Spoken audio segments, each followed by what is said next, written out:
Good afternoon students.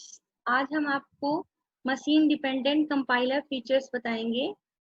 जैसा कि आप जानते हैं कि अभी हमने प्रीवियस क्लास में कंपाइलर और फेजेस ऑफ कंपाइलर पढ़ा। ठीक है, फेजेस ऑफ कंपाइलर में हमने क्या पढ़ा? Basically the phases of compiler have three process: lexical analysis, syntax analysis and parsing. ठीक है, that is it will scan the program, analyzing the syntax error and construct a parse tree. Okay? The purpose of compiler is basically to translate the program written in a high level programming language into machine language for some computer. Okay? So the process of analyzing the syntax program written in high level language is basically machine independent features. The real dependency of machine of a compiler is related to the generation and code optimization of object code. So many complex issues involving in code generation, such as allocation of register and rearrangement of machine instruction to improve the efficiency of execution. This type of executions is done under the code optimization by considering an intermediate form of program being compiled. तो हम machine dependent compiler feature में दो चीजें पढ़ेंगे, that is how intermediate form of the program are form and second is the code optimization techniques for machine dependent compiler feature. The first one we will read is intermediate form of a program. In this intermediate form, the syntax and semantics of source program have been analyzed, but also actual translation into machine code has not yet been performed. Means intermediate form में हमारा क्या होता है कि source statement का syntax और semantics को हम analyze करते हैं, यहाँ पे प्रोग्राम का actual translation नहीं परफॉर्म होता. तो intermediate form को रिप्रेजेंट करने के लिए कई सारे वेज हैं, जिसमें से एक वेज आहू ने 1988 में रिप्रेजेंट किया था by the sequence of quadruple. तो सीक्वेंस ऑफ क्वाड्रपल्स क्या है? जैसे कि यहाँ पे आप देखिए, स्क्रीन में आपको दिख रहा होगा, operation of one of two result. Quadruples means sequence of quadruples means four attributes. One is operation, second is of one, third is of two and the fourth one is result. Where operation क्या है कि एक ऐसा function है जो हमारे object code में perform होता है. ऑफ वन और ऑफ टू जो होते हैं दो ऑपरेंड है ऑपरेशन के. ठीक है, और जो रिजल्ट है वो हमारी रिजल्टिंग वैल्यू को प्लेस करता है. जैसे कि अब हम इसको एक एग्जांपल से समझेंगे. एग्जांपल में सपोज हमारे पास एक सोर्स स्टेटमेंट है, यहाँ पे sum equal to sum plus value. यहाँ पे हमारे पास एक सोर्स स्टेटमेंट है sum equal to sum plus value. इसमें देखिए, इसको अगर हम क्वाड्रपल्स में रिप्रेजेंट करना चाहें तो क्या होगा? As a quadruples means operation of one of two result.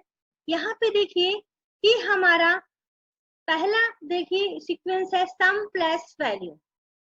Some plus value में पहला हमारा 20 की जो वैल्यू है वो जो प्लस है, प्लस साइन, ये आपका एक ऑपरेशन है.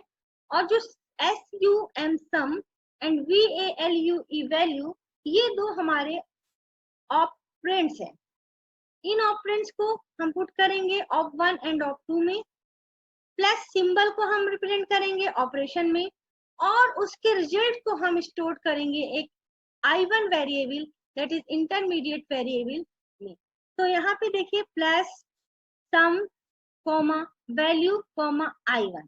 अगेन अब जो हमारा I1 वैल्यू है ये हमारा कहाँ स्टोर होगा? जाके सम पे.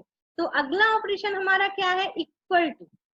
इक्वल टू हमारा I1 जो है इंटरमीडिएट वैल्यू, उसको हम रिप्रेजेंट करेंगे as an of one, and the second of two value is vacant because there is no more operations operands value.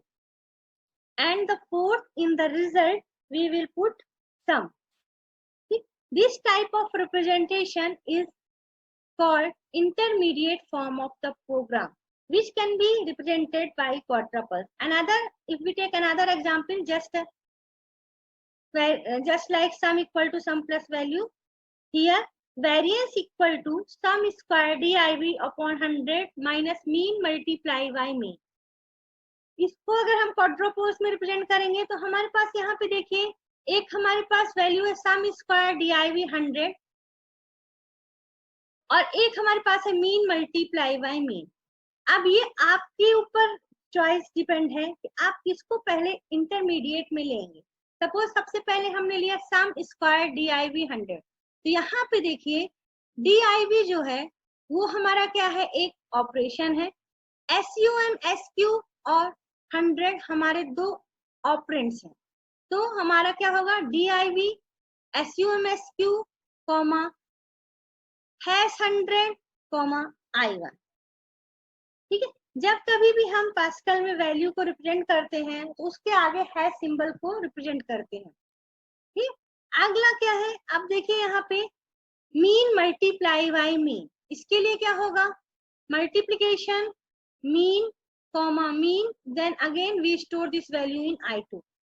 So first sum square div 100 we store value in i1 and mean multiply by mean we store in value i2 by representing in quadruples form. Again here now sum square div upon 100 is i1 and mean multiply by mean is i2.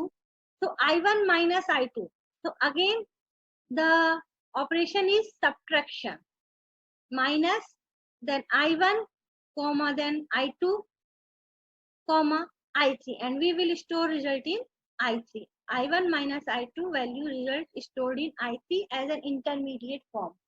Again this i3 value is assigned to variance. So here the operation is equal to operands is i3 and we store this value in variance. Second operand value is kept blank.